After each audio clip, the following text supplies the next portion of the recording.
Okay, so I know we're all kind of mad at Nintendo right now, but I kind of got a Nintendo Switch 2 on day one. So if you want to take this outside, then I'm not interested, because I'm on probation and I have no muscles to speak of whatsoever. But even though I am satisfied with the console itself, seeing as how I kind of found the price to be irresistible given the fact that I bought it, I gotta admit that the launch kind of sucks. Like, yeah, Mario Kart World's fun, but like, I did everything I could do in a few hours, and Cyberpunk for $70 or $10 for a friggin' tech demo? Sorry to the Nintendo fan men out there, but that kinda sucks. But the funniest part to me is not that the Switch 2's launch kinda sucks, but I think Nintendo made it suck on purpose. Why is that, you ask? Well, stop breaking the law for a couple minutes and I'll tell you why.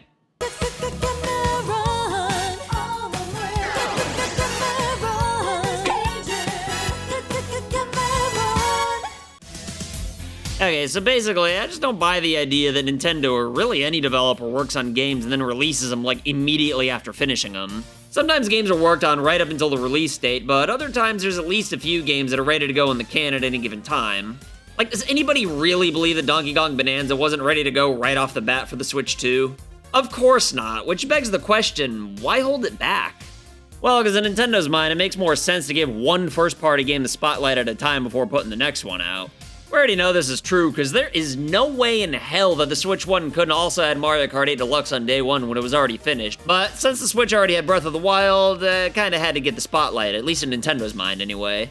Having two major first-party games at launch, or really any time, makes people have to choose between one or the other, but only putting one game out at a time entices people to buy more overall.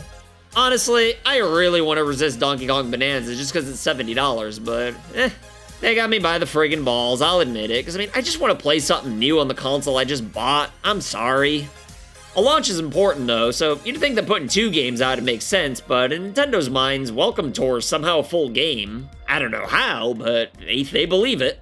I'm guessing the idea is supposed to be that Mario Kart World's the normal game, while Welcome Tour's the gimmick game, just like Twilight Princess and Wii Sports, Nintendo Land and New Super Mario Bros. U, and Breath of the Wild and 1-2 Switch were in the past. Personally, though, I'm not even going to so much as look at Welcome Tour out of the principle of it being $10, and I think most people felt the same way, hence why the Switch 2 launch seemed like it didn't really have any games. But when I say Nintendo's launch kinda sucked, I literally mean the entire year. Look, I'm not saying it's pure trash or anything like that. Metroid Prime 4 and Kirby Air Riders are fine too, but no new Mario or Zelda is a pretty bold strategy, and I do think it was on purpose.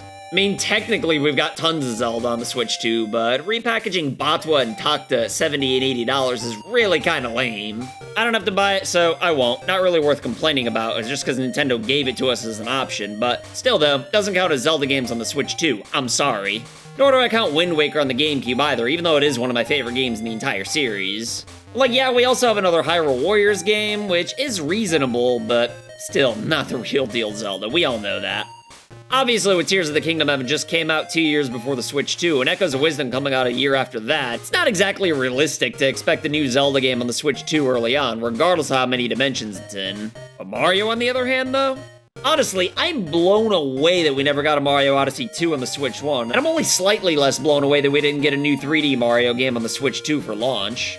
I've been predicting for years that the Switch 2 would launch with a new Mario Kart game, just because it's been more than a decade since we got a truly new entry in the series. But the more I think about it, the less surprised I am that Nintendo's coasting off Mario Kart here. Because with the Switch 2 being the fastest selling Nintendo console, outselling the Steam Deck within a week, it's pretty obvious that this thing's gonna carry itself for at least a year, mostly just because it's a new console with just enough games where you can't say it doesn't have anything.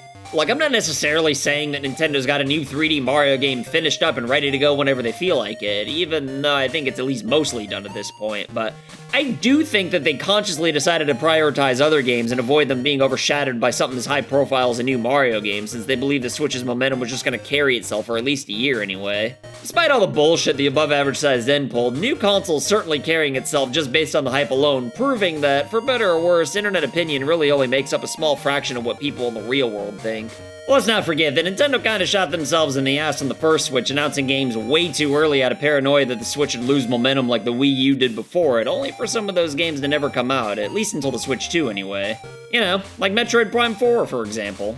Just like they said in the past, I think they truly are waiting till they know for sure a game's just about to be done before letting anybody know they were ever working on it in the first place. I'm sure around September or October 2025 we'll find out that a new 3D Mario game, or at least something really big's coming in March, just so people have something in the back of their mind during the Christmas season.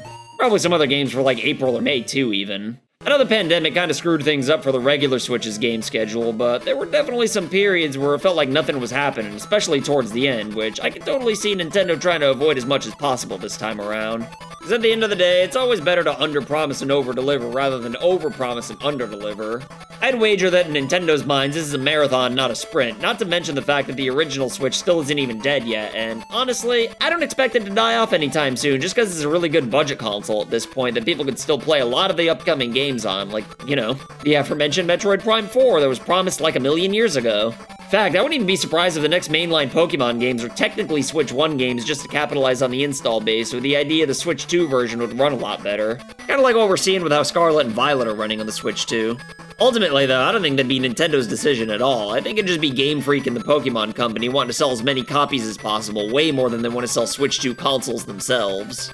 It'll probably be a while before we see a brand new Zelda game on the Switch 2 that isn't just a port or a spin-off, but as for the other big boys from the above-average sized den, though, I'm sure they're coming soon, or possibly even already done, just not in any rush to come out anytime soon when the console doesn't really need any momentum added to it. Again, though, I'm not saying I like that Nintendo's not putting as many games out as possible, I'm just trying to explain their thinking, you know?